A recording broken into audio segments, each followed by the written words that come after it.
জয় রাম, জয় গোবিন্দ। দয়াল গুরুর শ্রীচরণে রইল শতকোটি প্রণাম। প্রণাম রইল প্রিয় ভক্তবৃন্দের প্রতি।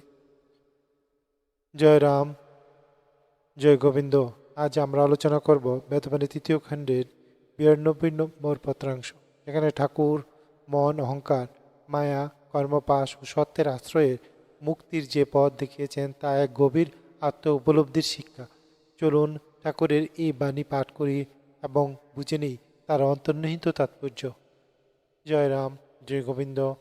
এই জগতে যত লোকের আবির্ভাব হয় দেখা যায় সকলই সত্য, যে অখণ্ড, অকম্প, অক্ষয়, যাকে কেহই কিছুতেই বাদ দিয়া থাকিতে পারে না, যাহার সাহায্য ছাড়া কেহ কিছু ক্ষমতা পায় না, সে সত্যকে ভুলিয়া অসত্য অর্থাৎ অস্থায়ী পরিবর্তনশীল এক প্রকার থাকে না ক্ষয়শীল সেই প্রকৃতির বর্ণে রসে মোহিত হইয়া অহংকারের আবরণে পড়িয়া নানারূপ অবস্থা, নানান সুখকর বস্তু পাবার লোভে মন দ্বারা আকৃষ্ট হইয়া ভোগ করিতে করিতে জরাতু অবস্থায় আটকাইয়া পড়ে। জয় রাম, জয় গোবিন্দ।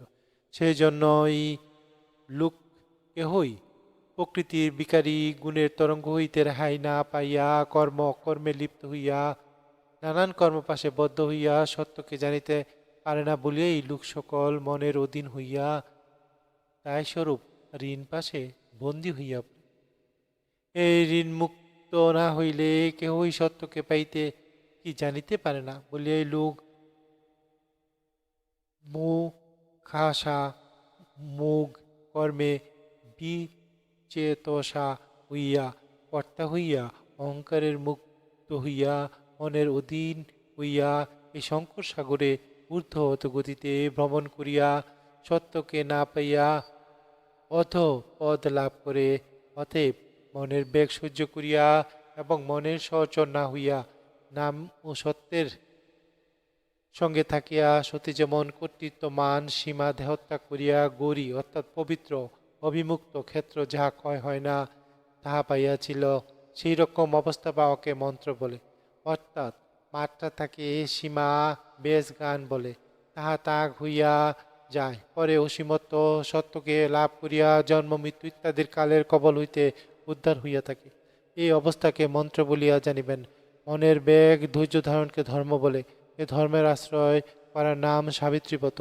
এই ব্রত হইতে সত্যবান যে কালচক্রের সীমাবদ্ধ হইয়া আত্মার নামে উপাধি ধারণ নানান অনুষ্ঠান দ্বারা বন্ধন হইয়া যিনি জীব রূপে পরিভ্রমণ করিয়া থাকেন তাহার অর্থাৎ সত্যবান অখণ্ড সত্যকে কালচক্রের খণ্ড বন্ধন হইতে সাবিত্রী মুক্ত করিয়া পিতৃকুল ধর্ম, প্রতিকূল কর্ম, পুত্রকুল পবিত্র যাকে শুদ্ধ চিত্ত বলে, এই তিন কুল মুক্ত করিয়া জন্ম মৃত্যুরূপ যারা বন্ধন মুক্ত করিয়া সত্যের অধীনত্ব লাভ করিয়াছিল, সেরূপ সেই সত্যব্রতের দ্বারা জীব সকল মুক্ত হইতে পারে। এত ভিন্ন যাহা মনের দ্বারা করা হয় সকলে দক্ষযোগ্য জানিবেন। মনের কি পাপ করে মনই পাপে লিপ্ত হয়, ইহা কখনো পূর্ণ হয় না, পাশ বন্ধনও যায় না। অহংকার বিমূঢ় আত্মা কর্তা অমিতি মান্যতে সত্যং পরং ধীমহি সত্যই পরম জানিবেন। আখের জাত পরস্মায়ু বর্জিত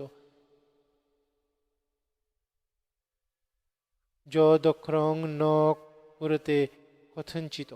এই সত্যবান তাহাকে ডাকিতে পারিলে সকল মনের জল্পনা কল্পনা দূর হইয়া যায়। যেমন ঘুমাইলে থাকে না সেই রূপ সেই অবস্থা প্রাপ্ত বলে। আর যখন মায়ের কুলে উত্থানশাহী ছিলেন তখন কিছুতেই কি ভালো মন্দ অহংকারাদি মনের জল্পনা কল্পনা ছিল না। সেই অবস্থাকে সম্যকরূপে ন্যস্ত অর্থাৎ সন্ন্যাস বলিয়া জানিবেন। ইহাকেই চৈতন্য মাস এবং নিবৃত্ত নিকুঞ্জ বলে। এই সত্যকে আশ্রয় পাওয়া সত্যের সত্যনারায়ণ বলিয়া জানিবেন।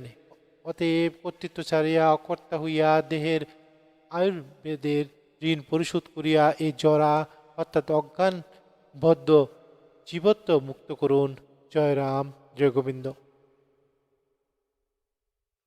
এই বাণীতে ঠাকুর বুঝিয়েছেন আমরা জীবনে যাকে সত্য ভাবি তা আসলে পরিবর্তনশীল ক্ষয়শীল প্রকৃতির মোহ। মানুষ সত্যকে ভুলে মনের মোহের রসে গন্ধে বর্ণে আকৃষ্ট হয়ে পড়ে অহংকার রে। এই অহংকারী জীবের বিভিন্ন কর্ম আসক্তিতে মিথ্যা সুখে আবদ্ধ করে ফেলে। এইভাবে মানুষ মনের অধীন হইয়া পড়ে, ঋণের মতো জীবনে পাপ পুণ্যের বন্ধনে জড়িয়ে যায়।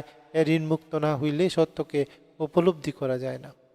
মনই পাপ করে, মনই জড়ায় পাপে। ঠাকুর পরামর্শ দেন, মনকে সহ্য করা, মনে সহচর না হয়ে নামের সত্যের সঙ্গে থাকা, এই ধৈর্যই ধর্ম। এই ধর্মই হইল সাবিত্রী ব্রত, যা পালন করলে আত্মমুক্তি হয় কালচক্র থেকে। এখন একান্তভাবে ঈশ্বরের আশ্রয় নেওয়া, তখনই জ্ঞানের সীমা পেরিয়ে সত্যবান লাভ হয়। এই সত্যবানই হইল চিরন্তন সত্য, যাকে ভুলে আমরা মেঘের অমোঘ কর্মে মুখ আশায় ভেসে যাই। যাকে বলে আমরা মুখ কর্মে মুখ আশায় ভেসে যাই।